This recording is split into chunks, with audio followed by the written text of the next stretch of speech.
Hi అండి. ఈరోజు నేనైతే పాలకూర ఆకుతో కర్రీ చేస్తున్నానండి. ఈ కర్రీ నైట్ డిన్నర్‌లోకి గానీ, మధ్యాహ్నం భోజనంలో గానీ సూపర్ ఉంటుంది. ఒకసారి మీరు కూడా ఇలా ట్రై చేయండి. చపాతీలోకి గానీ, రైస్‌లోకి గానీ చాలా బావుంటుంది.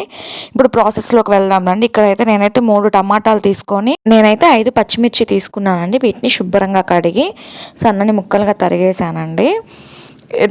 నాకు కారానికి తగ్గట్టుగా నేనైతే పచ్చిమిర్చి తీసుకున్నాను.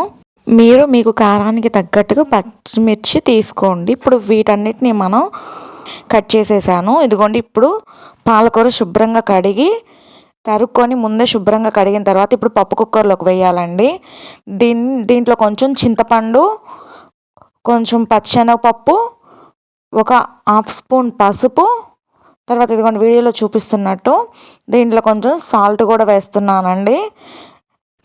వేసాక దీంట్లో కొంచెం వాటర్ పోయాలండి. ఇదిగోండి వీడియోలో చూపిస్తున్నట్టు వాటర్ పోసి ప్రెషర్ కుక్కర్కి మూత పెట్టేసేయాలండి.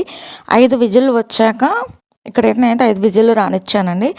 ఇదిగోండి 5 విజిల్లు వచ్చాక పప్పు కుక్కర్ మూత తీసేసాక ఇదిగోండి ఇలా మెత్తగా స్మాష్ చేసుకోవాలండి. నా దగ్గర స్మాషర్ లేక నేనైతే ఇక్కడ పప్పు గుత్తి యూజ్ చేస్తున్నానండి. మీకు ఎంత వీలైతే అంత మెత్తగా ఆకుకూరను అయితే వెనిపేయండి. ఇదిగోండి నాకు వీలైనంత వరకు నేను వెనిపేసాను.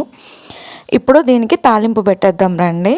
ఇదిగోండి స్టవ్ పైన బాండిల్ పెట్టేసి అది కొంచెం బాగా హీట్ అయ్యాక దాంట్లో కొంచెం ఆయిల్ వేయాలండి. ఇక్కడ నేను చూపిస్తున్నట్టు తెల్లగడ్డ, జీలకర్ర, ఆవాలు, మినపప్పు, పచ్చిపప్పు, ఎండుమిర్చి ఇవన్నీ వేసి కొంచెం బాగా ఫ్రై అవ్వనివ్వాలండి. వీడియోలో నేను చూపిస్తున్నట్టు కొంచెం బాగా ఫ్రై అయ్యాక దీంట్లో పసుపు కూడా వేయాలండి. ఇందాక మనం యాడ్ చేసాం కదా, ఇప్పుడు మళ్ళీ ఫ్రైలో కూడా వేసుకుంటే చాలా టేస్ట్ వస్తుంది. ఇదిగోండి ఇవన్నీ బాగా ఫ్రై అయ్యాక మనం ఇందాక కర్రీ అంతా పెట్టుకున్నాం కదండి పప్పు కుక్కర్లో, అది కూడా వేసి ఒక 2 మినిట్స్ అలా వదిలేసి తర్వాత దీన్ని కూడా గరిటెతోటి బాగా కలపాలండి. ఇదిగోండి వీడియోలో చూపిస్తున్నట్టు ఇప్పుడు బాగా కలిపేసాం కదండి. ఇప్పుడు మూత పెట్టేద్దాం.